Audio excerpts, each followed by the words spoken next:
Yeah, Silent Hill TDS, what's up? Yeah, come on. I.O.W. Sports Network, late night edition. Let's go. Come on. We about to raise the bar. Wild card mark. Everybody grab a seat, cause you know we about to spark. Late night sports talk. Modelo Le Cigar. Man, you don't wanna start. Wild card mark. We about to raise the bar. Wild card mark. Everybody grab a seat, cause you know we about to spark. Late night sports talk. Modelo Le Cigar. Man, you don't wanna start. Wild card mark. Hey. L Boogie with the hot flame, ashtray full of top names, little tree for your membrane. This the 9-hour time frame. I just snatched up a 6-pack, got my hands on a lid pack, whipping up a little batch of snacks. Yeah, man, I think I'm all set. Late night, can't sleep. Go ahead and just tap in. Better grab you a cold one, and we about to get some laughs in. Wild card on the microphone, he'll hit you with a couple flurries. Y'all need to just strap in for some entertainment sports commentary. About to raise the bar. Wild card bar. Everybody grab a seat, cause you know we about to spark. Late night sports talk. Modelo Le Cigar. Man, you don't wanna start. Wild card bar. We about to raise the bar. Wild card bar. Yeah. I'm let me see if I remember how to do this. Let's see if I remember how to do this. I'm kidding. Of course I know how to do this, just because I ain't had a show in a minute. Just because I ain't had a show in a minute, I still got 434 episodes on how to do this. What's happening? I know. Long time, no see, this time of the hour, this time of night, with your boy, Wildcard Mar. But I'm back. All right. I had enough people inbox me, message me, say, hey man, come on, man, bring the late show back. Bring it back. I was like, oh man, come on, man. I don't know if I'm ready to bring it back. And I like this hiatus. You know, it's time to bring it back. It was time. It was time to bring the late night show back because, baby, this sports talk world is getting crazy. People are acting crazy. All right, it's been a minute since we had a conversation, but hey, man, let's talk about it. All right, you know, let's talk about it. All right, let's talk about real quick about this whole Stephen A. and LeBron situation. Now, I'm kidding. We ain't gonna talk about that mess. It ain't sports related. It ain't sports. Them fools ain't talking no sports. They over there got ego driven. They are. Yeah, we ain't talking about that tonight. But I am gonna talk about something that I told y'all. I'm gonna talk about how Deion Prime Time, Coach Prime, Coach Sanders just became one of the highest paid coaches in all of NCAA. All right.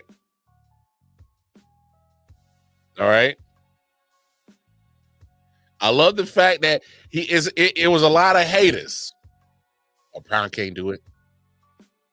You know, it was all cool when you was coaching your little sons and whatnot in high school.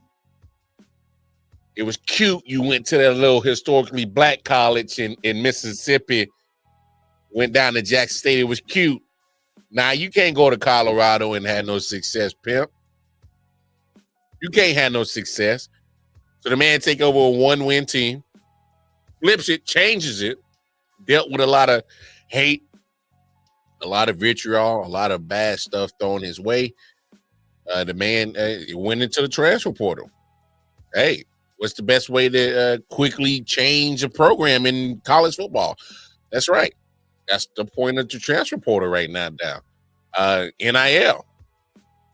You know, as you see coaches like Nick Saban walk away from the game of college football, Prime has embraced the NIL part of college football. You know, the thing that driven Nick Saban away. He's like, man, it's about the check now. Yeah, of course. That's the name of the game. You got the biggest check to sign the best athletes. That's the name of the game in college football nowadays. All right, that's just what it is. And I think Nick Saban walked away from the game because he's like, well, hell, that was almost my calling card to have the advantage over everybody, as I was able to out recruit everybody. Well, he can't do that no more. You see him step away from the game. But Prime, who has literally embraced this whole NIL, I guess, platform of college football, I think he's going to succeed in it, because the fact of the matter is he's also thinking like a recruiter in how can I attract the youth? How can I get the youth to buy in? He's relatable, all right? He's relatable as hell. Say what you want, but the hip-hop culture is widespread amongst everywhere, and it's in sports as well. Primetime was a big part of hip-hop culture. I'm talking about from when he was coming up at Florida State through the pros. That man's been part of hip-hop culture. That's relatable to a lot of these young kids. The social media thing. He was one of the first coaches to put the hashtag handles, your social media handles on the back of your practice jerseys. So when they doing the filming of the practice of Colorado, or this was back when he's at Jackson State, you see the social media handles of the players on the back of the jerseys. So you go in, type in their social media handle, and then poop, pop up. That's what Prime is doing. Prime is, he quote unquote thinking outside the box. So I wasn't surprised that, hey, after 2 years, Colorado said, hey, man, I saw that boost in money that you did in Jackson State, and you did it here in Boulder. I see that we selling out tickets every year. I see that all our home games is jam-packed. Our crowds are getting bigger on the road. Colorado is a thing. You go from 4 wins Prime's first year to, I think, 9 or 10 this last year and his second year. So the talk that, quote-unquote, the arrogance that people thought he was talking about, like, man, he's so arrogant, he don't know how to coach. Okay, well, proof is in the pudding. How does a 1-win franchise or program go from 2 years ago from 1 win to a bowl game in 2 years? All right. Yeah, because Prime is running it like a franchise, because let's call it what it is. NIL is free agency, and he's being a good recruiter.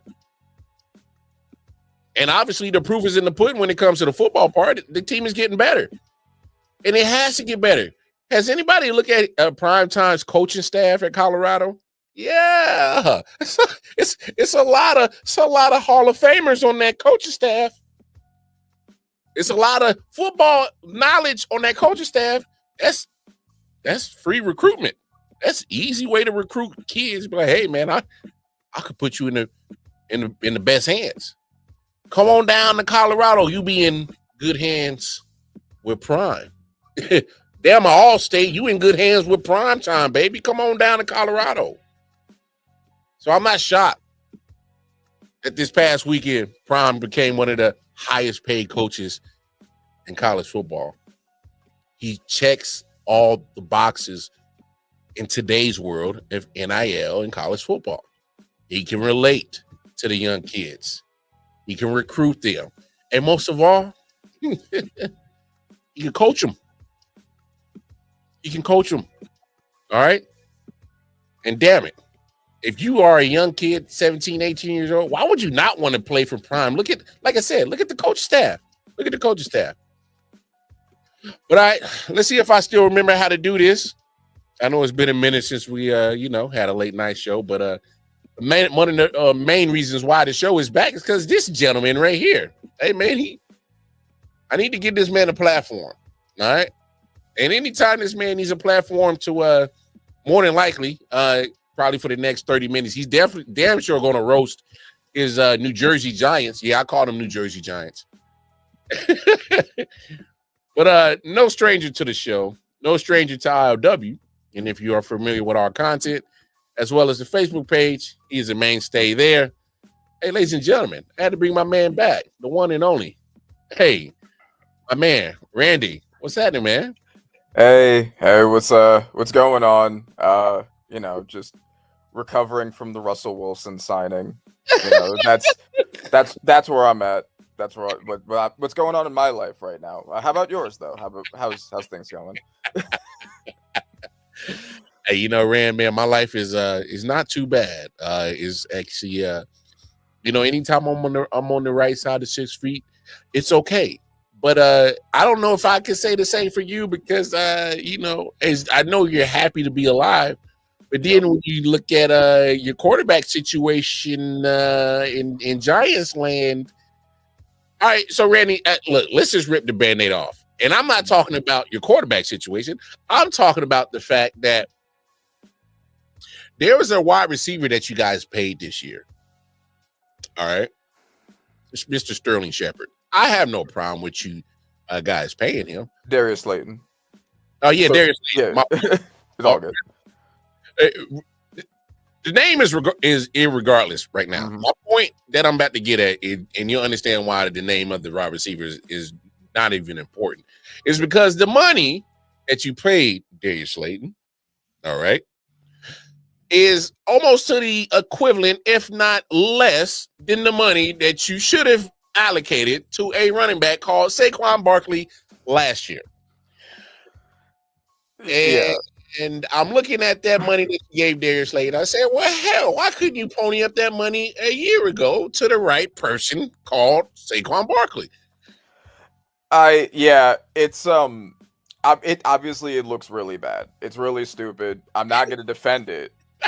What I will say though is that given what we knew then and what we know now, the wide receiver market is very different than the running back market.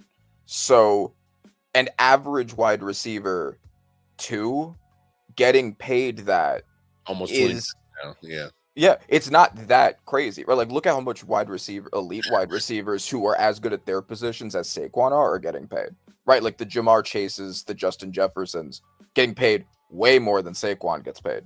So, if you're adjusting for inflation and positional value, it's not as bad as it looks, but it is still bad. It is still bad, but I think that's context that's important for that. Oh yeah, the only reason why I formulated that way is because and I think your points are valid because looking at the wide receiver market, your number 2 wide receivers, even if you got a good solid number 3 wide receiver, he can make $15-16 million a year. So your point financial wise, position wise, I get it, I understand it. Mm-hmm. Look at T. Higgins. Look how much he just made. And he's their wide receiver, too. He's number 2. And he's number 2. But I just think not only for football fans and I'm specifically Giants fans, you're looking like, well, hell, I don't care who the money is going to, position wise. I care about name wise who it was going to. It went to Daniel Jones. All right. Yeah. And then got them halfway through the season. All right. It's gone to your defensive line, which is fine. You guys got probably one of the most expensive D lines in the world. But how does that help protect your quarterback? How does that help actually get a quarterback? You know what I'm saying? Like, can Thibodeau, can Brian Burns, can one of these guys throw a slant? I don't know. I don't know of. I don't know. Yeah.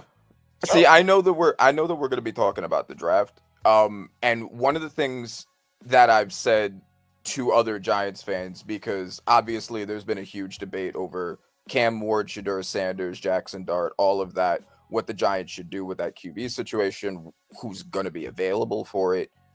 One of the things that I've always said is if you can get a very good rookie quarterback, do it, because rookie contracts are so much cheaper. You have so much more money to build the rest of the team around them. Look out how great of a position the Texans, the Commanders, and the Broncos are all in because they have their quarterback, their guy, and they're still on rookie deals. No. Look at I mean, you bring up a great point. That's why I think it's important now to make sure you get that position. You got to get it. You got to get it.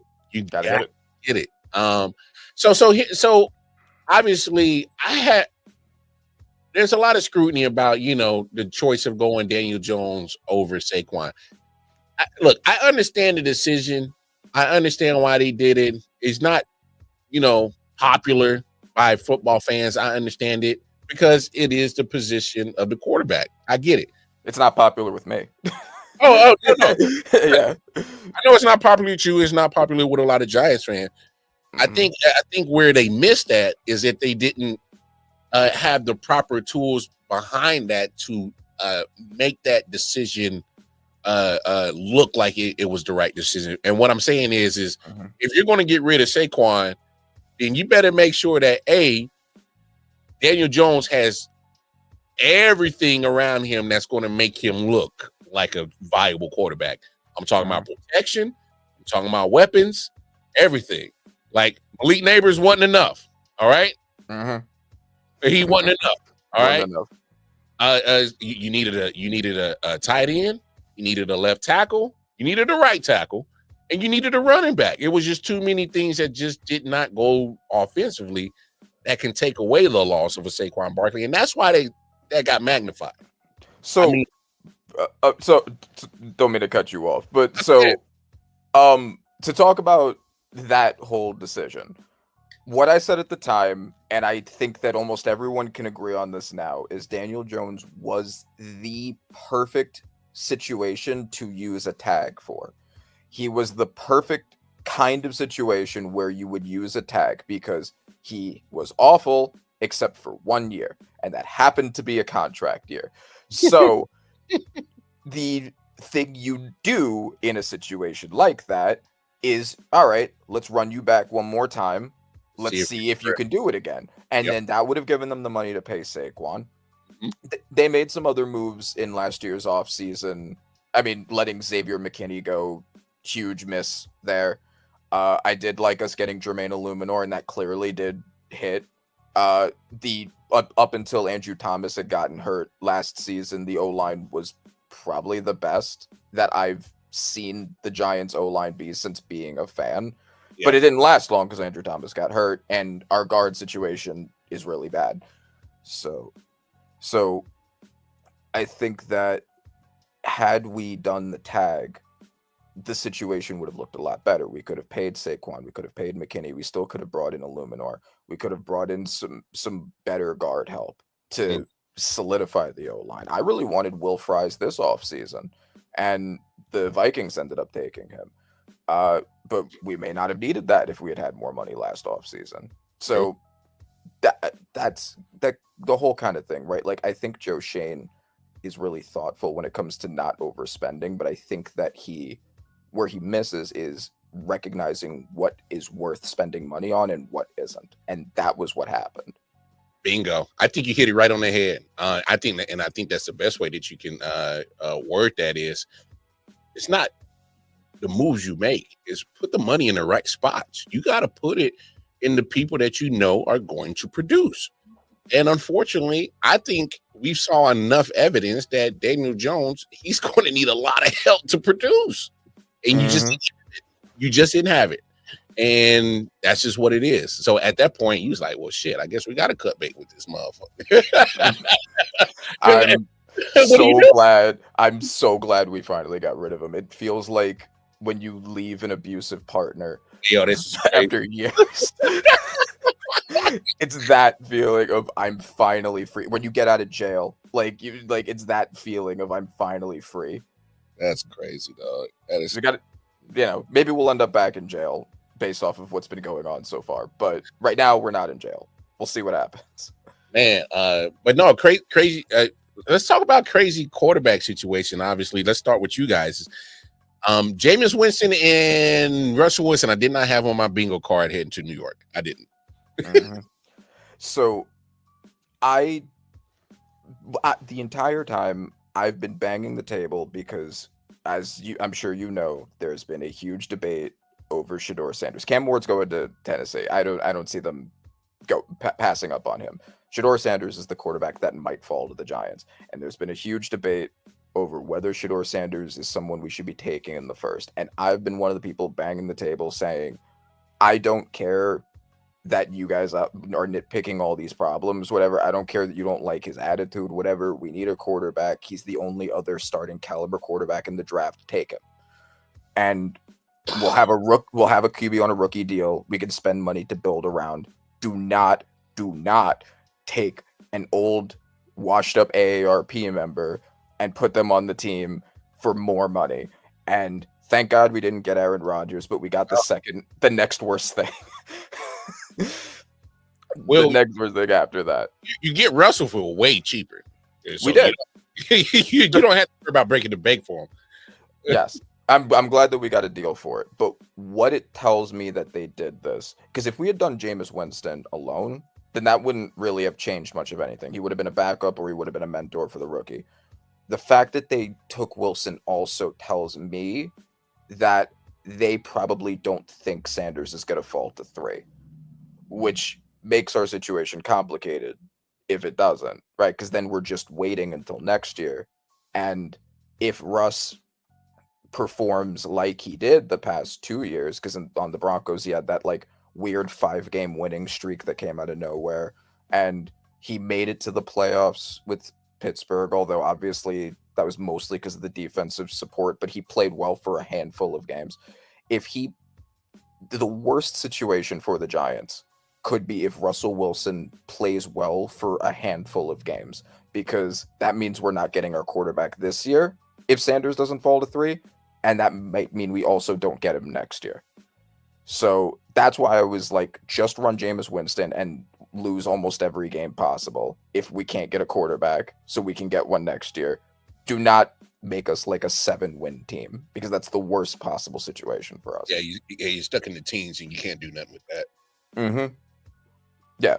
So if we don't get a quarterback, I'm hoping that maybe we can trade back and get another first for next year. Maybe use that to get the quarterback. However we do it. But if we don't, Ward or Sanders would be great now. If not, we have to do what we can to secure a quarterback next year. I'll be honest with you, Randy. I don't see y'all. If anything, I see y'all at 3. Drafting anything that's going to help y'all, not quarterback. Because I'm of the same thought process like you. One, I think Cam is definitely going to Tennessee.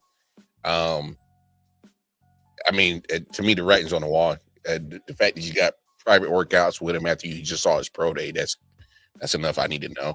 Mm-hmm. He was just at his pro day. What did you need a private workout for? But regardless, that kind of tells me, and I'm talking about immediately after, like not like soon after he just saw his pro day, they asked him to do a private workout. So I already know where that's headed, and that's fine. Mm-hmm.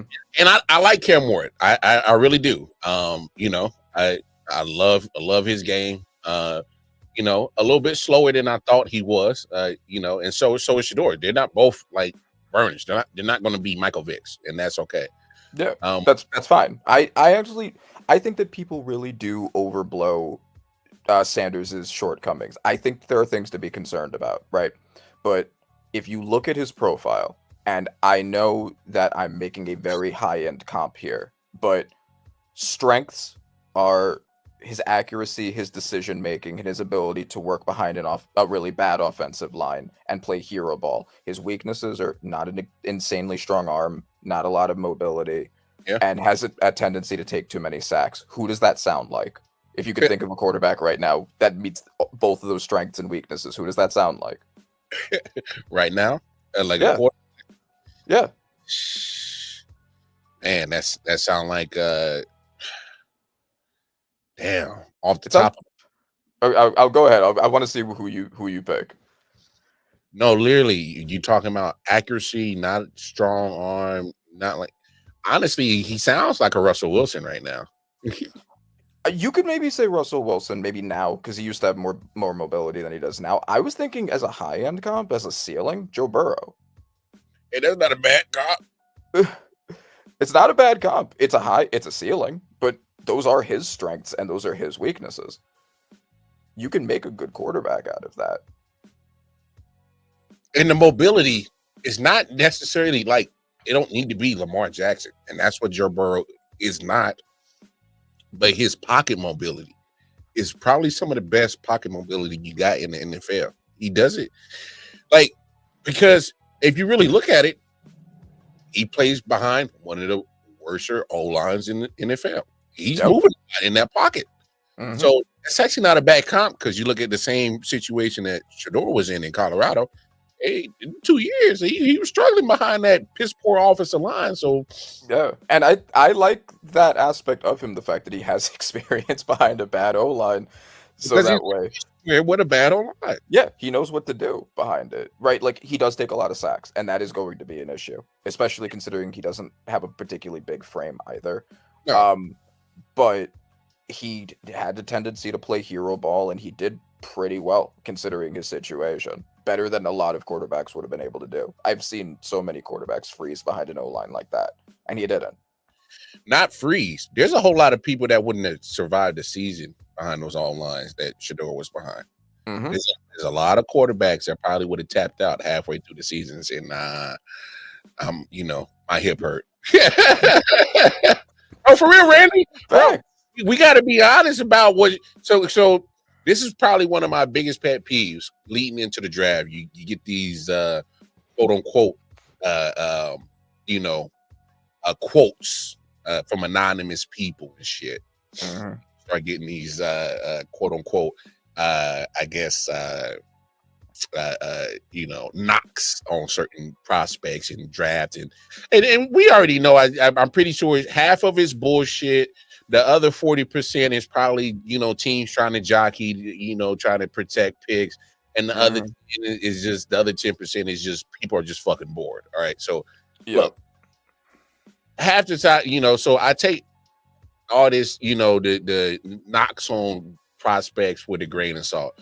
But one of my biggest pet peeves is the people that are going after Shador as if he's so bad of a prospect that literally your franchise is going to go to hell if you draft this guy, or the quarterback position is so lost or so tainted. Do we understand the guy was mentored by one of the leading guys in the history of football? Tom Brady is a mentor to this guy. Like, how many? First of all, you got to be around exclusive people to even have that reach to get mentored by Tom Brady. All right, so check. All right, Shador has that. All right, he has that. Luckily, by his pops. Cool. Check. Cool. All right. So not only you had that. All right. We also can't ignore the fact that you gain knowledge from certain people. Who better to gain knowledge as a prospect in high school and college to learn from Tom Brady? And this is on top of that, his own father, right? Like his own father is the greatest ever at his position. Yes. Like, you have 2 Hall of Famers in your corner. And the thing that pisses me off the most about it is, and I get there are differences between Shador and Arch Manning, right? Arch Manning is a better natural athlete. There's no question about that. But yeah, I don't think there's no debate. But the fact that so many people are so willing to give such so high expectations for Arch, and entirely because of his last name. Like, considering the fact that he has less experience, he has less really available tape, and we're already ready to throw away a chance at a quarterback now to potentially get him. Like, yeah, wouldn't it be great if there was somebody with a Hall of Fame pedigree in this year's draft, since that seems to be the only reason you're willing to bet that Arch Manning's going to be a future Hall of Famer based off of so little tape. Like, it's the standards are so different between the two of them. And like, I would love to get Arch Manning next year if we don't get Shador, but I'm not willing to pass up on Shador for him based off of what's not a lot of evidence of him yet. I think it's going to be really good, but we don't know yet. No, that's fair. That's fair.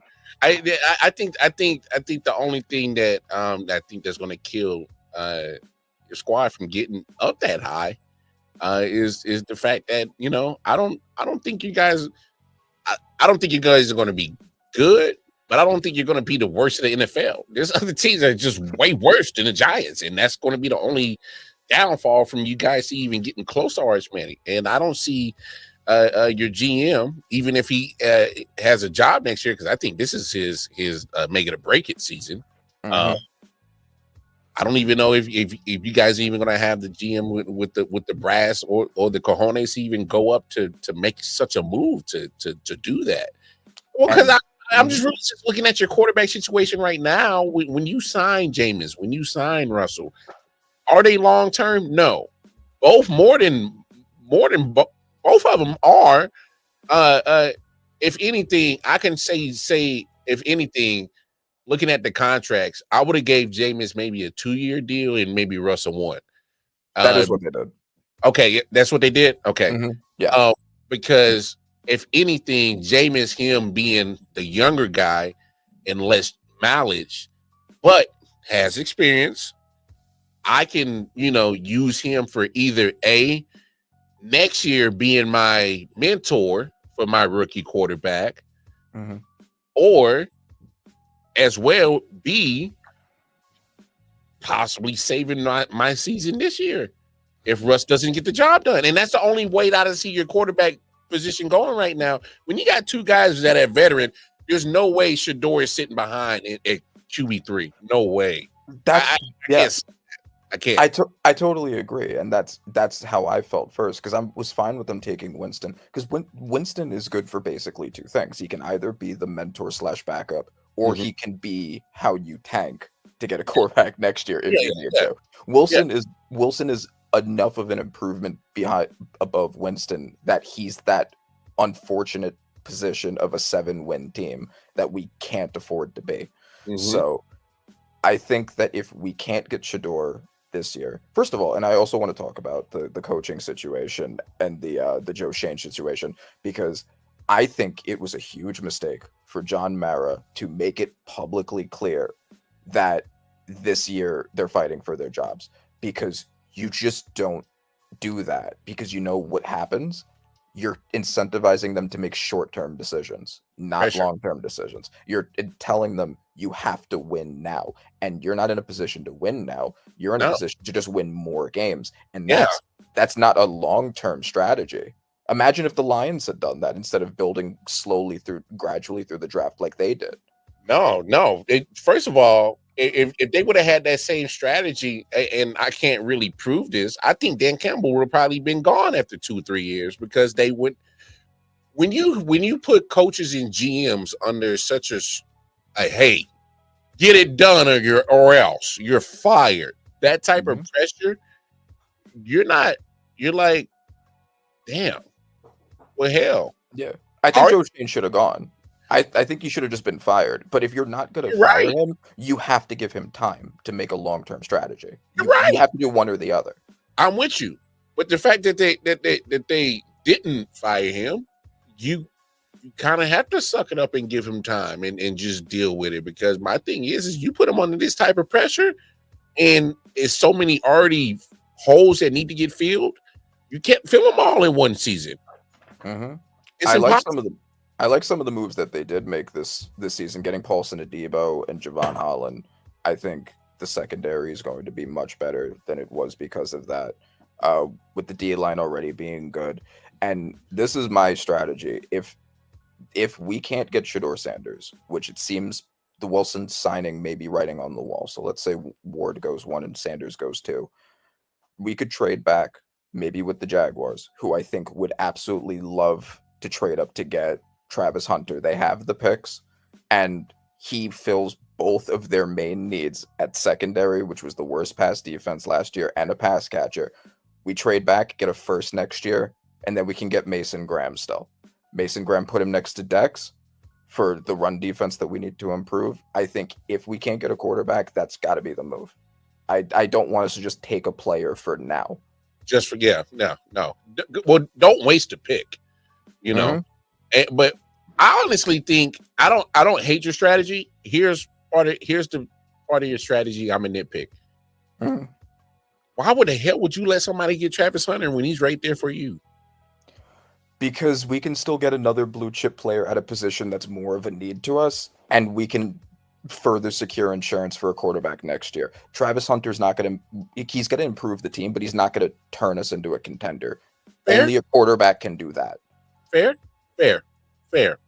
Yeah, like you can look at like Brock Bowers. Brock Bowers is a generational tight end talent.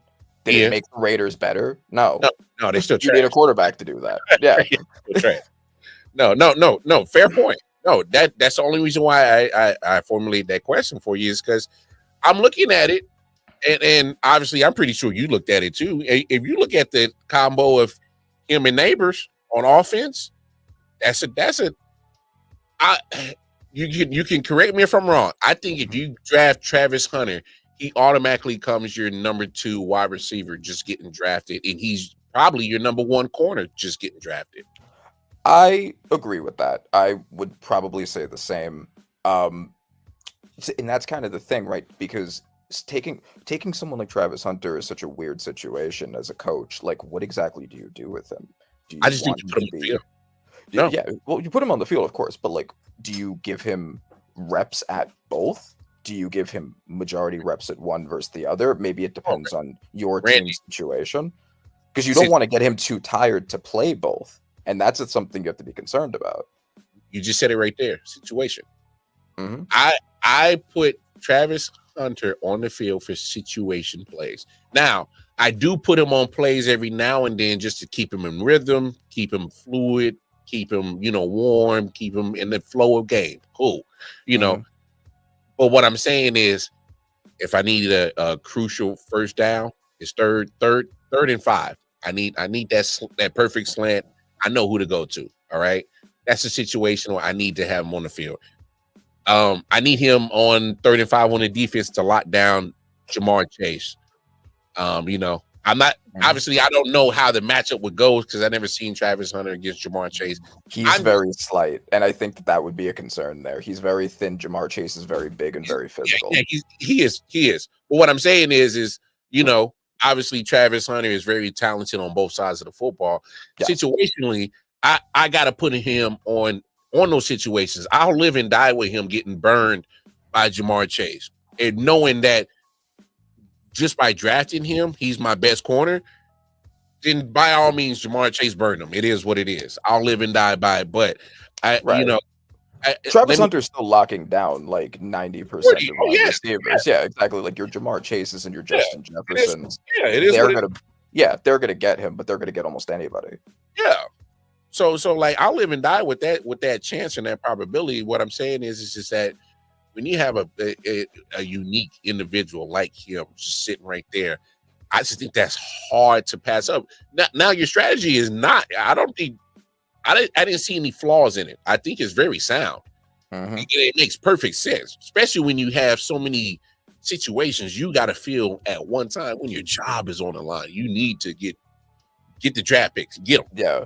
I also think that it would be an easier sell for Joe Schoen and Dayball if they don't make Mara happy based off the results this year to be like, look, we couldn't get our quarterback this year, but we secured 2 firsts for next year. We're definitely going to. I set you up. So maybe Mara was going to be like, well, I mean, I have to see how this goes because you put us in a position to get a quarterback. I don't want to change everything right now. Bingo. Hey, great point. You can either extend the life of your job just by setting yourself up, or you go ahead and actually get the extension by not only setting the team up, but actually winning some damn football games. So you actually, if Shane and Dayball do it right, they can probably extend some life of their job in New York if they actually kind of listen to this damn podcast real quick, help our views, and actually listen to your strategy. That was actually pretty sound. Yeah, I think the Jaguars would be willing to do it, right? Like again, like you pointed out, generational talent. They're already secure at quarterback, or they think they are. So I'm glad. I'm so glad you said, because I was like, wait, no. In their minds, they're secure. yeah, they have him under contract. They're not switching up next year. No. That's They the point. paid him. They already paid Yeah, him.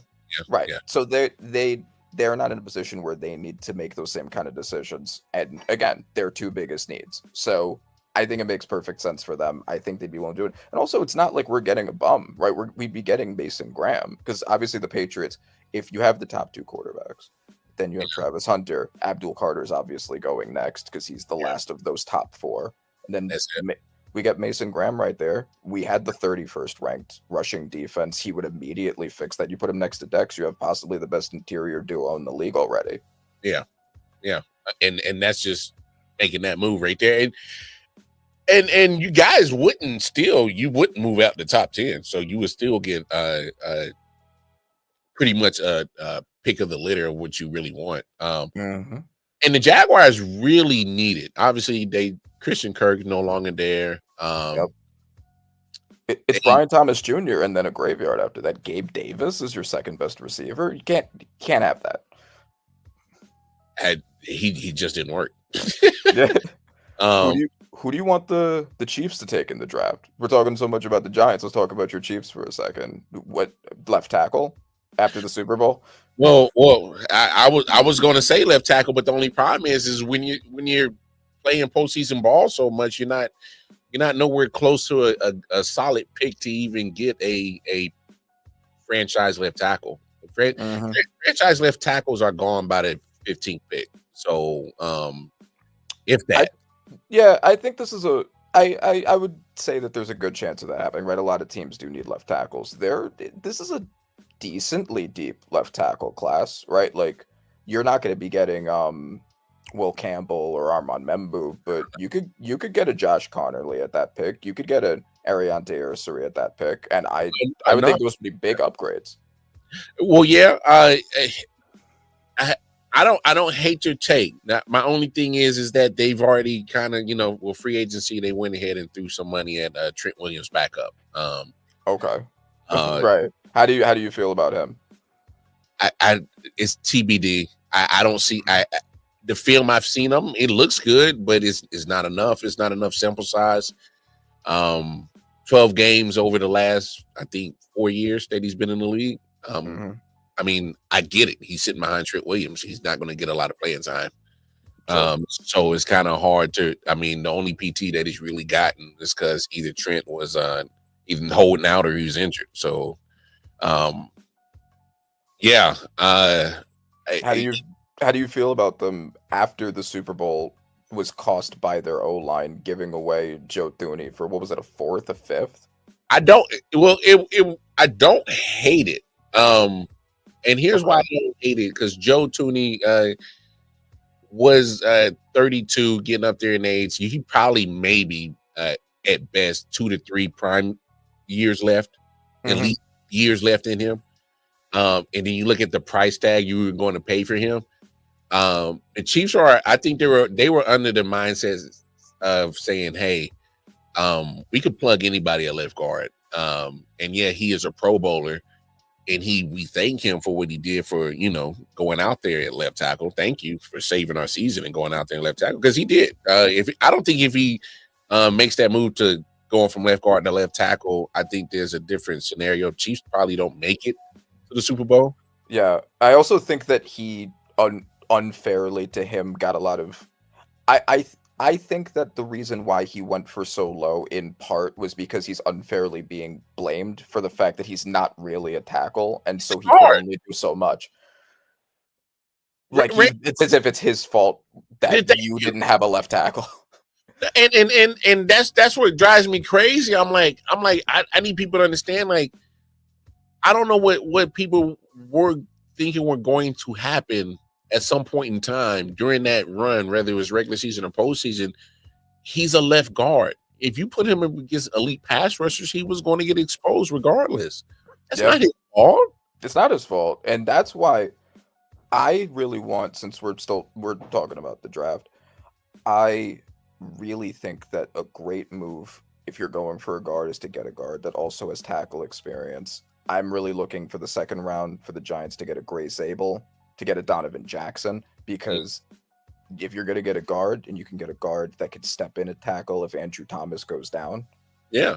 that's a great situation to be in. And if you, I think that would have been, if, obviously, hindsight's 2020, but if the Chiefs had given their guards tackle reps, that would have been great for a situation like that. You never know something like that's going to happen. It's not their fault, of course, but or how about this? And I know a lot of people don't know this because they're not Chiefs fans. They don't aren't tapped in or follow the Chiefs as obsessively like I do.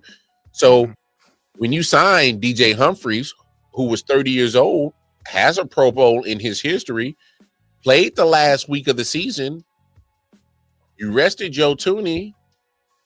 My thing is I thought that's what you signed him for. Was to use him at left tackle. You didn't use him at all in the postseason run. Yeah, that's a weird decision. You had time to give him the reps. And not only that, okay, so say you have Joe Tooney that goes through the playoff run leading up to the Super Bowl. You still got 2 weeks. I didn't see any information. I didn't hear anything. I didn't see anything of DJ Humphries not being able to play.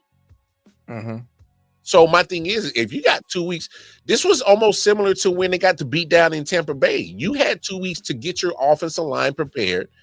And I get it. This is now 2 years of, 2 Super Bowls that you had O-line injuries. Okay. But you got 2 weeks to get ready for it. Figure something out. Yeah, facts. That would have been much better than just kicking their top guard to tackle. And that's why they traded him.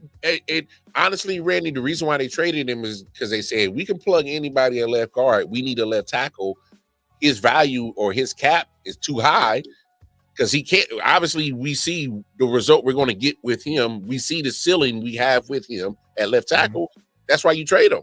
So I didn't hate the trade. I didn't. Okay. It made perfect sense. It's That just makes a lot of sense. Yeah. It's the question mark of signing Trent Williams back up that I'm more concerned about, is because you gave him almost 30 guaranteed. I think you made a lot of good points as far as defending the trade. Do you think that they could have gotten more though for him? Arguably the best guard in the NFL up to this point. Best guard in NFL, yeah. Arguably. But the problem is, like we said a second ago, it's not his fault. When you get put on that stage at left tackle, they don't care if you are an elite left guard. They just saw what happened to you in the Super Bowl, bro. I think that killed his value. I think that absolutely killed his value. To a point where you might be happy that you got a fourth. That's fucked up, right? Because he's being punished essentially for volunteering to help try to save the O-line. That's business, bro. It's true. That's business, bro. That is business. That is absolutely business in the NFL. That's how they get down. It's been a crazy offseason. You know what team I don't envy? I don't envy being a fan of the Cleveland Browns. I have no idea what the hell you would do at your quarterback position, because I don't think I don't think he's going to play at all next year because he ruptured his Achilles again or some shit. So, and I heard that it's possible that he may have been not wearing whatever the ankle brace he was supposed to be wearing, and he put up some Instagram photo. And the Browns might be trying to litigate that to get out of the contract. I don't know what's going on with that. A Browns fan. Yes, you would. Randy. Yeah. Randy, first of all, after all we just stuck by your side for, and what we gave up, and the contract we gave you, and what we have gotten back from you, I would litigate, and I would try to litigate every cent that I tried to get back and just go ahead and terminate this shit. I'd bring those 26 women back and try to get them, try to see if they could get me out of the contract. You're seize his assets, and those assets mean your rights under the contract. Bro, that's that situation right there in Cleveland, bro. It's bad. And since we're talking about their moves, what did you think? Because I have some strong opinions on them giving Myles Garrett all of that money, given their situation. That's a money grab. Oh, Miles. Uh-huh. Miles. See, okay, Wants so to win, Miles. yes. And I'm glad you brought this because I think I need to get this off my chest real quick, and we need to have this conversation. And we'll athletes, if you say you want to win, if you say that, please make sure that any action after you say that reflects those same words. Taking that type of money in Cleveland, Ohio, with the Cleveland Browns, with all the problems they got on that football team, that does not reflect winning mentality. No, If you just want to say, hey, you motherfuckers is getting away, pay me more, just say that. Just tell them. Mm-hmm. And also from the Browns' perspective, right? Because like I get it. Like, you know, at the end of the day, is anyone going to say no to 40 million? No. But no. I think it was only 40 million. It might have been even higher. But if you're the Browns and you have as many holes as you have on your team, and you have so much money put into your quarterback who's not there, and you're going to need to find another quarterback, pay them additionally to get them under center, does it make a lot of sense to take basically the rest of your money and give it to one other player? I think they should have traded him. Like, Myles Garrett's great. He's one of the best non-quarterbacks in the NFL. But he has so much trade value, and you have so many holes. You need to spread that money around to more than one person. Clearly, having him on the team didn't stop you from being the second overall pick this year. Yeah. Well, there was only two options. It was either trade them or sign them, and that was the only options. Because he wasn't going to hold out, or because he already had still under contract, and you don't miss the type of money that he was already making just because you want more money because everybody else on your position is getting paid and you want to be the highest. I get it. You want to be the highest in your position because you are the best. Fine, cool. But look, he wasn't going to hold out. You don't miss that type of money, period. Trade wise, man, think about the haul they would have gotten for Myles Garrett in his prime. He's still in his mid-20s, right? Late 20s. I think he's 28, 29. So he's right there. But still, he's still good on that, yeah. But just his physical makeup of his body, he can go for at least another 6-7 years. So, and then you could still get you could still get Abdul Carter in the draft, right? You can immediately put a cheaper blue chip talent at his position. Side. Yeah, and put him right on the other side and probably help free him up. Or if not, put him right next to him. Free him.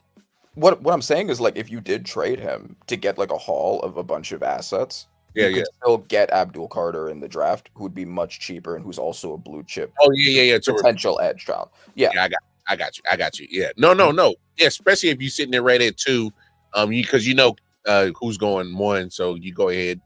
You don't have to move. And he's sitting right there for you. And like you said, the haul you would get, because you definitely get multiple ones. I think you would get from Myles Garrett. Absolutely. And also, you don't have to necessarily you don't have to take Shedeur Sanders too. Like, I get you need a quarterback, but you already have. They're in the one position where I would say maybe don't, because they have so much money in the quarterback room already. That's what I was going to say. It's so much money invested already in your quarterback room. That is the where you don't spend the money at, and you actually go ahead and you build the rest of your team and plug those holes that possibly could have gotten filled if you traded Myles Garrett. But here you are, $40 million a year later, hanging in like a quarterback. Yeah, exactly. And like, honestly, this would be a tank situation, right? This is the situation where you should be looking to just stay at the top of the draft as long as you can until you can finally get out of that Watson contract, and then you go all out with all the assets you've accumulated, because you're not going to do anything with all that money in there if Watson either doesn't play or plays like ass. If you're Deshaun Watson, I wouldn't even hurry to even come back. For what? It's guaranteed. It's guaranteed. Guaranteed. And until further notice, I'm not in no rush to come back. For what? Y'all signed that contract with me. I didn't ask for this. Y'all could have said no. Yeah, they absolutely should have. You know what? Some other we'll talk about some other teams off seasons. You know, another team that I want to talk about, the Seahawks. How do you feel about the Seahawks off season? Very interesting. Lockett, you let him walk. Trade Metcalf.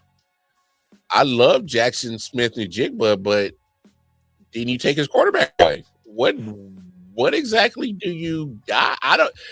Do you talking about mystery? And you talking about a question mark, as in what the hell are they going to be? Because that's kind of what they were this past season. That's exactly how I feel about it. It seems like half of the decisions are win now decisions, and the other half are rebuild decisions, and it's very strange. I have no idea where they're going. It's kind of like it's literally it's literally one of those situations where like I have no idea what the hell I'm going to get from this situation. This is almost like watching the R-Truth segment. It's like, yo, this is either going to be funny as hell or this is going to be just hey, man, get off, bro. What the And so since we didn't really get a chance to talk a lot during the season, right? I think Sam Darnold is a trap. I think that whichever team was going to end up taking them was falling for a trap, and the Seahawks were the ones that fell for the trap. Now they don't have Kevin O'Connell. They don't have Kevin O'Connell, and that's the funniest thing about this is Sam Darnold has only worked in one team's system, and it was a team that had arguably the most elite weapons core, at least like one of the top 3 in the entire NFL, and a great coach. Pete Carroll's not in Seattle anymore. No. And you had a great weapons core, and then you gave away 2 of them. You just gave it away. You had the situation he needed, and you gave it away. And also, what was one of Sam Darnold's other downfalls? The lack of offensive guard help on the Vikings roster. That was a big thing, that he kept getting rushed, and then he started seeing ghosts again. Guess who has arguably the worst O-line in the NFL? Seattle. They've been infamous for having one of the worst offensive lines. And the crazy thing about it, Randy, the thing about it is that Kevin O'Connell and I guess Kyle Shanahan almost runs similar styles of offense, and that's where you kind of actually seen Sam Darnold actually have success. You don't have to coach in Seattle. What do you think is going to happen when San Fran's get a hold? Seattle's about to get obliterated twice by San Francisco. You don't think Kyle Shanahan knows how to pick apart Sam Darnold? And I could say that I can understand switching Geno to Sam Darnold, right? Because Geno and Sam Darnold are in a lot of ways basically the same player, right? Like career journeymans who rose to become quality starters as a result of a great head coach and a great receiving core, right? Like they both basically have the same story, but Geno refused the contract that he was offered and Sam didn't. So you're just like, you're taking a cheaper Geno Smith essentially. And that's fine. If you have the system around him for him to work, you had it, and then you gave 2 of them away, and you brought in Cooper Kupp, who's very old and might play 5 games.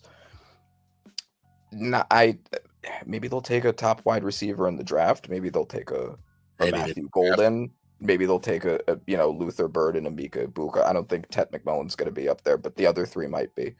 Luther Burton, well, I'm a big fan of, obviously, Mizzou. So shout out to my guy, MIZZOU. So look, they're going to have to get a wide receiver. I mean, you say what you want. I know Tyler Lockett was getting up there in age, still a solid possession receiver. Even DK Metcalf saw he was like, yo, I don't know why they treated bro like this. Like I saw an interview where DK Metcalf, he said, that's the reason why I asked for the trade. I saw how he was treating my boy. Like, if you're treating him that way and he's putting up the numbers that he's doing, how the hell you going to do? Well, obviously you're going to do the same to me. He's writing on the wall and was like, "Well, let me get out of here before you do it to me." And also, how are you going to complain about your wide receivers' age and then bring in Cooper Kupp? Like, do you care about the age or not? DK and Lockett both have been more productive than Kupp has been in the past like couple of years. Yeah, and that's not. And I know a lot of people say, "Oh, nah, it's Cooper." No, if you watch what's been going on, Cooper Kupp is still Cooper Kupp, but Cooper Kupp can't be Cooper Kupp when he's on the sideline, and that's where he's been for the most part for the last 2 years. Yeah, Cooper Kupp is living off of his Triple Crown 2021 like Super Bowl MVP season and that reputation that came along with it. And he's still a great player when he's on the field, but he's clearly declining. He's not what he was that basically 1 year. And he's not around a lot, like you said. So I don't understand why you're worried if you're going to complain about age and then bring in an older wide receiver. Seattle kind of baffled me for sure. I was slightly confused on Texans trading away Jeremy Tunsil. That's another bad one, yeah. Because he had, I think, last time I checked, I think he had like maybe 2 years left on his contract. He's your left tackle. He was your best offensive tackle that you had, or best offensive lineman period that you had on the line. And I get it, you got to fix other problems, but why would you make another problem when he was the best piece on? They must know something that we don't. I don't know. Yeah, that's kind of what I got from it. Like, there's a possibility they know something we don't, and that's what happened. And the Texans are in a position, I think, because last year their offensive line was their problem. They didn't really have any other problems. Their defense was phenomenal. Defensive line and secondary both phenomenal. They also got CJ Gardner-Johnson, so it's going to be the secondary is going to be even better next year. They had a great wide receiving core, although there were injuries, but the talent was there and the depth was there. And then CJ Stroud had a bit of a sophomore slump, but that was obviously a lot because of the O-line. Now, I will say this, Randy. I will say this. Visually, he had a sophomore slump. Numbers wise, you're not too far off from his rookie season. And if people really look at his numbers, and then if you visually like, damn, what was the difference? They had the same record. You know what I'm saying? So they pretty much got just the same as far as they did playoff wise as they did last year. Yeah. I agree. I totally agree. I think it looked worse because of the offensive line. That's what it is. It looked worse because damn, CJ is running for his life. Like the man is running. He like, somebody get the man some help. Then you look at, he kept having injuries at the wide receiver position, and you look at, me personally, I give CJ actually more credit for this year than his rookie season, because when he's dealing with bad O-line, lost Nico Collins for a good portion, lost Tank Dell again for a good portion, and lost him for the playoff push. And you saw that him and Tank Dell was actually starting to cook, man, and they were starting to cook. Yep. I think he felt more adversity this year than he did last year, and for him to pretty much come up with the same result as he did his rookie, visually, yes, it looked worse just because he was getting his head kicked in like every week. So I think that's a good point. I think that it's tough to say, right? Because the year before he saved arguably the worst franchise in the NFL. They were a dumpster fire. They were a dumpster fire. Obviously, bringing in Will Johnson, bringing in Derek Stingley, bringing in the coach, what's his name? I'm blanking. D'Amico Ryans. Yeah. Obviously, all those things also help. But CJ Stroud was, if not the biggest, equal in terms of elevating them.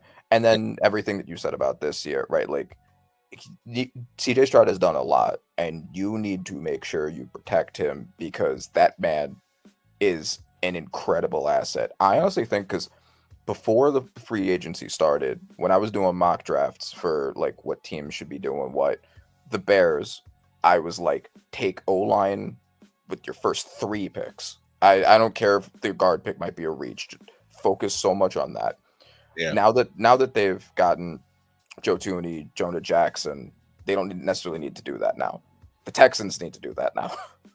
Oh, well, all your picks there, because everything else is basically good. You just got a wide. You lost Diggs and Tank Dell, but you got another wide receiver too next to Nico. yeah. You know, you still have Stroud. Defense is all great.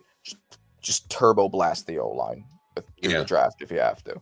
Yeah, they're gonna have to, because I love CJ Stroud. He's good for the league when he's playing well. He's good for the Raiders. Obviously, Texans fans will love the fact that when he's playing well and he's upright, it just makes sense. Look, I don't care how great you are. We saw it in the Super Bowl. Your name can be Patrick Mahomes, Tom Brady. You can be Troy Aikman, John Elway. It don't matter what the hell, how great in stature your name is at quarterback. If you ain't got no protection, your ass is grass. Period. Yeah. It's the second most important thing next to the quarterback, I think, 100%. Everything falls apart if you don't have that. Yeah, no, without a doubt. I can make an argument that I would say trenches should be prioritized number 1 over quarterback, but that's for another conversation for another day. We're already 5 minutes over, but we're gonna do a little bit overtime because hell, I haven't done a late night show in 4 months, so let's kind of let's do it. This will be a special. Yeah. Episode. No, it's a special episode, and knowing me, since you got me returning, I'll probably just bring it back Monday, Tuesday, Wednesdays. Now, damn you, Randy. What are some off seasons that we talked about a lot of bad ones? What are some good off seasons that you've been pretty impressed with? Man, to be honest, nothing's kind of really like jumped out of me, but I kind of really love what the Washington Commanders kind of actually been doing. Unfortunately, yes. Yeah. Say what you want, but some of the additions and some of the people that they didn't allow to leave, this is an underrated one. The fact that they got Bobby Wagner to come back. Yeah. Because we saw the production that he did. He still racked up 100+ tackles. The guy looked like he found the fountain of youth. He's going to help bring the emotional energy to that locker room. They fed into it. It obviously worked. They got to the NFC Championship for a reason, and they added more than they lost. I think the Washington Commanders might mess around and I'm not trying to jump out there, but Philadelphia Eagles, they gonna give you a little run for that crown. I agree. I think they've had one of the better off seasons. I do still think that they are relying too much on older players. I do think that's eventually going to come to hurt them. I get that Bobby Wagner is still very good, but how much longer is that going to last? Marshawn Lattimore is not what he once was. Zach Ertz isn't what he once was. Yeah. You brought in Debo and you got him for cheap, which is cool. Dirt cheap, but you got him dirt cheap for a reason because he's not what he once was either. So you're relying on Jaden Daniels a lot to carry a lot of players that are past their prime. It worked last year. I'm just not sure how much longer it's going to work. It might even work this year, but that's not a long-term plan. You got to get younger, not older. I think everything you said is so accurate as hell because I think this is all the moves that they made, especially with the Debo situation, and they got 2 years with him before they have to make a decision on his contract. All this stuff is really short term. All of it. This is within a 2-year time frame that all this needs to come together and make something happen. Because you're right, they're getting older, and then it's going to. Not only that, you're talking about money after that. Nobody. I'm sorry, I love Debo, but in 2 years he'll be 30, 31. I can't pay you that wide receiver market. I'm sorry, because if you really look at his production wise in San Francisco, his snaps and his production is low because you saw how many weapons was on that offense between him, I.O.W, Kittle, McCaffrey. Yeah. I understand your production not being crazy. Mm-hmm. What I'm saying is you banged up a lot, bro. And I don't even need you a lot. Not on San Francisco. I didn't need you a lot. Right. And Yeah, you're he was banged up a lot, and even when he was on the field, he wasn't playing as well as he had a couple of years ago. Like he's clearly been declining. That's why they gave him away so cheaply. And also, I have to make my apologies because I said that they are relying too much on Jaden Daniels. They're relying on too much on Jaden Daniels and Terry McLaurin. Need to give him his credit too. But it's really those two players are kind of carrying the entire team, and they did an amazing job of that. Man. I don't know how much longer they're going to be able to do that. That's why I think, to your point, all these moves are just so short term and temporary. They're trying to catch the lightning in the bottle, because in these 2 years, then you're already talking about making moves financially to start making way for Jaden Daniels extension. So at that point, it's either we already got the team, or we're gonna have to make some decisions because we got to pay our quarterback. Because exactly, I mean, that's what it is. So that's how I see it going down for Washington right now. And I mean, it can either be make it or break it. We'll see what happens. That actually segues into three off seasons that I want to highlight as my gold star off seasons. The Bears, the Vikings, and the Broncos, I think, have all had a very good offseason as well. And guess what all three of them have in common? They're running rookie quarterbacks on rookie deals. And that makes so much of a difference. They have so much money to spend. The Bears fixing their O-line, the exact thing that they needed to fix. Ben Johnson doing the thing that you knew he was going to do, which is the right thing, because he knows how to build an O-line. He did an amazing job in Detroit. Yes, he did. Yeah, the Vikings getting Javon Hargrave. They got Will Fries, which I'm still mad about. They got, who else did they get? They got a few top players. They went trenches. They went trench heavy. Which is smart. Then Jonathan Allen was the other one. Yes. Oh, that was huge. Yeah, that's a good interior duo that you just made. Yes, that was huge. I was actually surprised that Washington didn't even try to. I don't know the backstory of it, but I'm surprised they let him actually leave the building. But hey, and then what was that last team that you had mentioned? Broncos. Yeah, they got Dre Greenlaw. They got Hufanga in the back. They got Evan Ingram, who's he's Evan Ingram. He's okay, but like they needed an improvement at pass catcher, and he can be that for sure. I think that this really does free them to focus a lot on pass catching in the draft and getting a running back, because their defense is good, their offensive line is good, and their quarterback is good, and he's cheap. So you know exactly what you need to focus a lot on, and that's pass catchers and a running back. You know what helped them out this offseason was the fact that Bo Nix actually panned out for them in that rookie season. And that's why it pisses me off when people talk about reaching for quarterbacks, because I remember everyone saying that last year. Everyone was like, Penix and Nix don't deserve to be picked in the first round. I don't care that you need a quarterback. And it's the coaching. Now, I do caveat that it has to be the right coaching. As much as I can't stand Sean Payton, for some reason it worked out with him and Bo Nix. I can't explain it. I don't like it.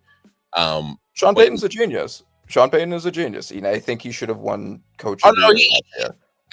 Randy, yes, football wise he is. I just think he's a D-bag. Is it maybe because he's the coach of a team in your division, a rival by chance? No. Oh no. I just think that he is a D-bag. he is a D-bag. No, I'm playing. I know. I just think he's just an honest D-bag, and he won't admit to it, but he needs to own up to a little bit more of that bounty gate than he needs to. Yes. Come on. I agree. But you're the head coach. You know what the hell is going on in your house, bro. Come on. Yeah. No, of course, and also knowing what we know about him, I wouldn't have put it past him for sure. Yeah. But for I mean, think like not even just Bo Nix. Think about the entire team. The team was ranked by PFF last year. If you follow them, I don't know if you do, but They were overachieved. ranked, yeah, they were ranked as the worst offense in the NFL on paper. They Yeah, only they had overachieved. they had one first round pick other than Bo Nix, and it was Patrick Surtain. And Mhm. they had the best defense in the NFL and the Yeah. best O line in the NFL. That's Sean Payton. That's why I think he really should have won Coach of the Year. Because, like, yeah, Kevin O'Connell did amazing work with Sam Darnold, but it's easier when you also have Justin Jefferson, Jordan Addison, T.J. Hawkinson, Aaron Jones, and then you Yeah. have Brian Flores fixing your defense. Yeah. It makes it a lot easier for you. So Mm-hmm. no. Yeah. And please don't mention Brian Flores. I'm so irritated. He did not get a coaching job this year. I'm pissed about it too. I've been pissed about him not getting a coaching job. The That's Giants wouldn't have been in this position if we'd given him that coaching job. I know we weren't supposed to talk about it. I just think that's crazy. How does this man not get a head coach? Not even. I don't even know if did he even get interviewed? I don't think he did. And I mean, like we both know what it is, right? Like it's the same reason Eric Bieniemy hasn't gotten a head coaching job.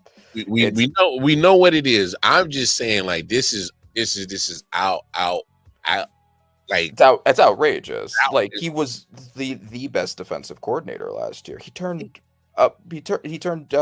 Andrew Van Ginkel into a star. Man.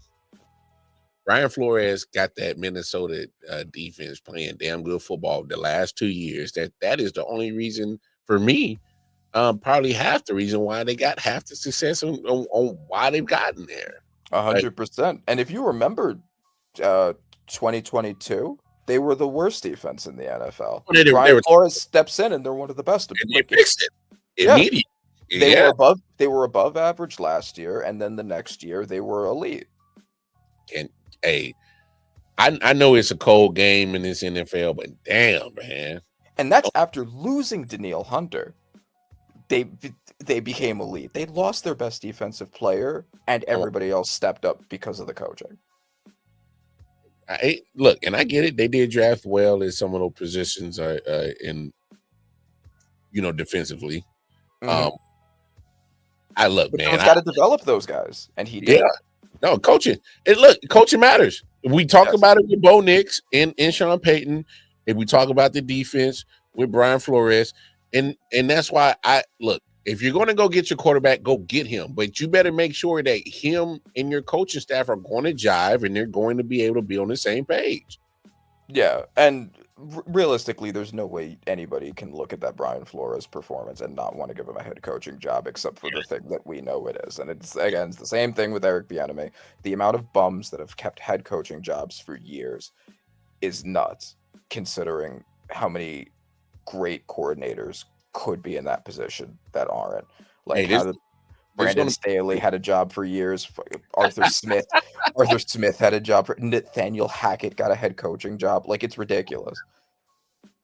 No, look, you never get any argument from me, man. I think you're 100% right on all those points. It's a shame. Let's take 10 minutes real quick. And NBA, man, how you feeling about your Knicks? I know we had the conversation a few months back about the trade with Karl Anthony Towns and whatnot. And how do you think it's panned out for the Knicks so far, man? Love it. It's I love it with a bit of a caveat. So first of all, the Knicks have been amazing. They've been awesome. They are the reason why I get to enjoy sports since football has been making that very hard. The basketball has been saving that. Jalen Brunson looks like a star. Cat looks like a star. Both of which are like fringe potential MVP ladder people. Like, it's great. The one thing that I was concerned about, and that has absolutely come true, is when you make a lot of trades where you give depth in exchange for a star, eventually, if you keep doing that, you run out of depth. Mm-hmm. And we used to have a very deep bench, and now we don't anymore. And there's a reason why Tibbs is playing everybody like 40 something minutes. Why Brunson? Yeah, come on. You know that was his calling card before that, dog. No, you're right. Of course, I agree. But I think that I think that let me rephrase that. It's kind of circular because I think that was a big reason why he made those decisions, because he has the idea of, I'm just going to play my starters the entire game basically. So the bench pieces don't really matter because he plays them for like 5 minutes. So yeah. Right. So some of our bench players have stepped up. Campaign has looked pretty good.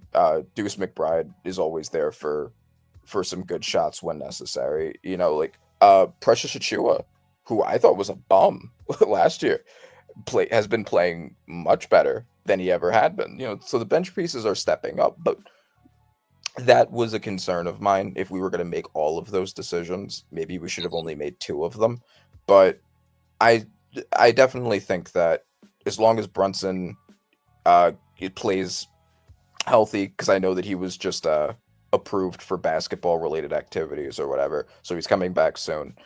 If we get the starting lineup without a series of unfortunate injuries like we had last year for some team who doesn't deserve it to beat our backup squad, then I think we can make a serious run. I mean, it's the Celtics, the Cavs, and the Knicks, basically. Like, those are the 3 East teams to look for. So yeah, we could easily make the Eastern Conference Finals with this squad.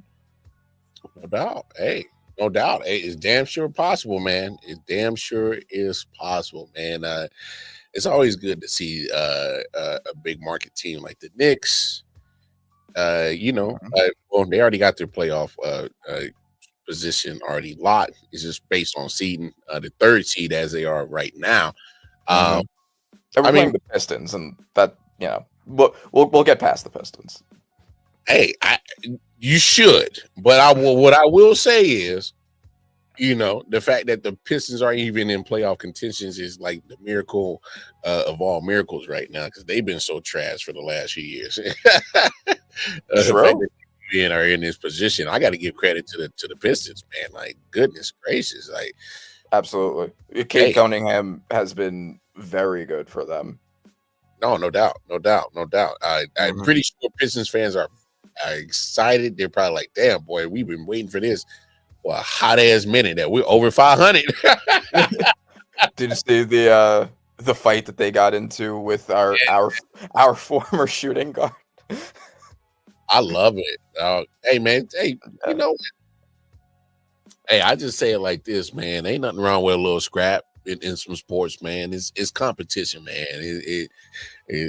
I want more of it. Yes, thank you. I want it to come back. Like, unleash Draymond Green, unleash Dylan Brooks. Like, tell them, like, look, just do whatever you want, right? Like, the sport used to be that way, and the NBA has made it so soft with all their hand checking rules and they're like, oh, you bumped into me rules, and like, just bring this shit back. Like, everybody wants this. We know everyone wants it, and the players want it too. I'll put it to you this way, Randy. If they can let them fight in NHL, y'all can find a way to let them fight in all the other sports, bro. Absolutely. You can find a way to let them scrap just for a quick little minute and then keep it moving. They just let them hash out their little disagreement and keep it moving. You know, pow, pow, pow. Yeah. We can have a penalty box in MSG. Well, we do, but on the Knicks floor, we can have a penalty box. I'm with it. I'm just saying, man, we can find a way to make this work. There, you know, somebody got a little disagreement on the football field, the basketball court, the baseball diamond, you know, the tennis court. You know, let them scrap for a little. Yeah. You know, golf outings. Hey, you know, I hit you with this club. No, man, I tee off on you. What's good? And if we did that in the NFL, think about some of the really fun fights we'd get. Derrick Henry, DK Metcalf, like, we'd get some fun people. Vita Vea. I want to see Dex Lawrence fight. You know what's crazy? Seattle. Why did y'all trade DK Metcalf to Pittsburgh, have him and George Pickens as the All-American crash out team on the one? That's crazy. You know how many crash out moments we're going to get all season from them two alone? Just from them two alone. they're both just gonna get pissed and run off to the sidelines like mid-game, like about half of the season. Dog, if I'm a DB, I ain't saying nothing to none of them. You know what I'm saying? Yeah. Because I ain't got time for y'all crashing out on me because we gonna scrap for real. It's gonna be confusing for whoever their quarterback ends up being to be like, well, both of them are complaining about not getting enough targets. So what do I do? who do I give them to? Yeah. Who am I scared of the most? That's who I throw the ball to. Yes, which is gonna be DK, of course. Yeah, he the bigger one. He the more physical one. Nah, that's crazy, bro. Also, speaking of the Steelers quarterback situation, Oh what do my you think? gosh, What do you think they're gonna do? they're really good. I think they're really good. I think they're gonna do it. I think they're really gonna sign Aaron Rodgers. That would be very funny. Not for them, but for everyone else, very funny. That is crazy. I just don't get it. Like, why? Like, he's gonna make your team worse. We know that. We just saw it happen to the Jets. Well, I mean, okay, so that is my initial thought. That is my initial thought. And now that I'm actually thinking about it right now, and yes, this is probably a lot of TAC influenced thought process right now. But what I'm saying is that if I'm really looking at it, I think the Steelers organization is more stable than a Jets organization. Of course, by a long shot, sure. I think that factor alone and the stability that I have with Mike Tomlin might be able to. Hey, Aaron, shut up. Now, Okay, I can see that. I can see Mike Tomlin being like, "No, Aaron, we're not bringing Aaron on the team." I can really see Mike Tomlin not putting up with none of that Aaron Rodgers bullshit and just tell him, well, because right now he's being patient with him because he's like, yo, it's April, like whatever, you know. But you know, I think when you get closer, like, all right, let's make a decision, and then I think once they make the decision, because my thing is the fact that one, Russell Wilson is no longer there. Two, Justin Fields is no longer there. Okay, so wait, y'all brought back Mason Rudolph? Nah, I know that ain't the answer. So, so my thing is like it's either Aaron Rodgers or you're drafting somebody that you think. But I don't know if you go and draft. But we saw they gave up on Kenny Pickett real quick. I think that's kind of the thing, right? Because just what I was talking about like nobody wants to be a 7-win team. The Steelers have been in that like 7 to, well, not really 7, like 9-10 win team forever, and they've been gone. Yeah, and it's gone nowhere, right? So I think you have to just take the draft, get a Jackson Dart or a Jalen Milroe. Like you're spending more money on Aaron Rodgers. It's not like you're going all in. He's not going to win you a Super Bowl. Like, and because I have a Steelers fan friend that a coworker that I was talking to, and he was like, dude, like I'm tired of being like an average team, because averages teams go nowhere. The Steelers, the Saints, they go nowhere, right? Like there's no hope. It's the same thing every year.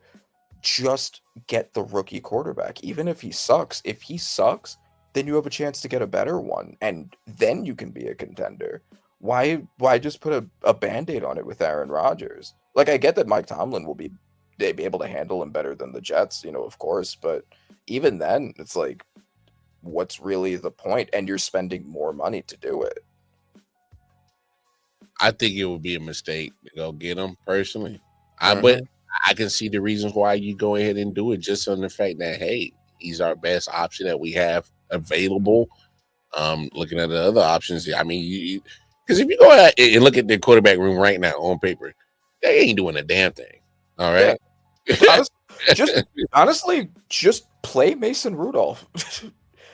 and I get what you're saying. Yes, because I don't want the other shit that comes with Aaron Rodgers. I don't want that all that, because I think there's more that happened in New York that didn't come out, and I'm pretty sure there's going to be a point in time that there's going to be more information that comes out about how it was to be with Aaron Rodgers. But regardless, I just think the guy is he's way past his prime to be dealing with all this bullshit. Like, keep it pushing, keep it moving. Do what you want to do. You go eat your mushrooms, drink your ayahuasca, go cave dwelling, and go do that shit, and just go away. On some real shit, Randy. I'm at the point in time in my life where I am okay with an NFL without Aaron Rodgers. Yeah, 100%. The league doesn't need him anymore. This is entirely his own vanity project. All of the elite quarterbacks are younger. They're newer. They are doing different things. Aaron Rodgers was a great quarterback. He's doing what Tom Brady did. He's holding on too long. It's done, bro. I just think, like, yo, you had your moments. You had all those years in Green Bay that you underachieved with all those Super Bowl caliber teams. You underachieved. Say what you want. You had all the home field advantages. It didn't matter. It didn't amount to nothing. You had all these MVPs. It ain't amount to nothing. And Super Bowl, bro. Exactly. Like, that's the thing. I think he just wants to win another Super Bowl. I don't think he wants to have his entire career having the same amount of Super Bowls as Joe Flacco or Trent Dilfer. I think that he wants to be like, I'm one of the elite inner circle, which we already know he is, but I think he needs to prove that to himself. But it's like, dude, you're in your 40s. It's not gonna happen. No, you're not going backwards. No. And any owner would be smart enough to be like, I'm not building my team around an early bird special regular. Like, like that. What's the point of that? Nah, I know. I'm with you. I just think, like, damn, man, like, it's you had your moment, you had your times. It is what it is. Like, you made your mark, bro. Thank you, Aaron Rodgers, for what you've done for the league. But I'm good, bro. I'm good on you. Right. And I think he's hurt his legacy a lot by doing all of this shit. I think if he had retired after 2021, like, he would be thought of totally differently than he's going to be now. I don't know how much that matters to him. He's still making millions every year, but it's the same. It's the same thing that Russell Wilson did. It's the same thing that Tom Brady did. Like, you hold on long enough, people's opinion changes of you. Tom Brady got away with it, right? But, I'm still a Tom Brady hater. Tom Brady still has his haters, but I think he turned some people with that last season, and I think that people just gotta know if they do care about their legacy when it's done. I know when to hold them. When to fold them. Hey, sometimes you want to walk away, and you gotta know when to let that shit go, and know when to run and go. Hey. Nah, it is what it is, man. But hey, man, this has been great, man. No rust. No rust. 4 months off and no rust. That's what we got. Thanks to Randy. More than likely, I'll probably be back here sometime tomorrow and Wednesday. Well, I'm happy to be back whenever you're talking football, whenever you're talking basketball, whatever, I'll be happy to be back for it. You know what? I'm going to try to convince you to this is going to be our show Monday, Tuesday, Wednesdays. At some point in time. It don't have to be now. It doesn't have to be now. At some point in time, this will just be our thing. Monday, Tuesday, and Wednesday. And we'll just sports, chop it up. I like it. We'll find time for that. But hey, you know what it is? Tap in with Randy. Panther on Acid, the audio, if you need some audio needs. All right. Tap in with my guy on Instagram. All right. Y'all know where to find me on Twitter. Until then, y'all know what it is. It's your man Wild Card Mar. That's my man Randy. Hey, we just had a great impromptu return episode. 435. Yeah. We out. We're gonna holler at y'all. We're gonna be the next Pro Football Focus podcast. We're gonna be the next ESPN. We're gonna be the next Stephen A. Smith. We got those. Whoa. No. Hey, we ain't gonna be doing none of that crap. All right. Hey, we out, y'all. Take care of yourselves. Take care of each other. Peace. Peace. Yeah. Solid Hill TD, yes, what's up? Yeah, come on. I.O.W. Sports Network, late night edition. Let's go. Come on. We about to raise the bar. Wild card mall. Everybody grab a seat, cause you know we about to spark. Late night sports talk. Modelo, let's go. Man, you don't wanna start. Wild card mall. We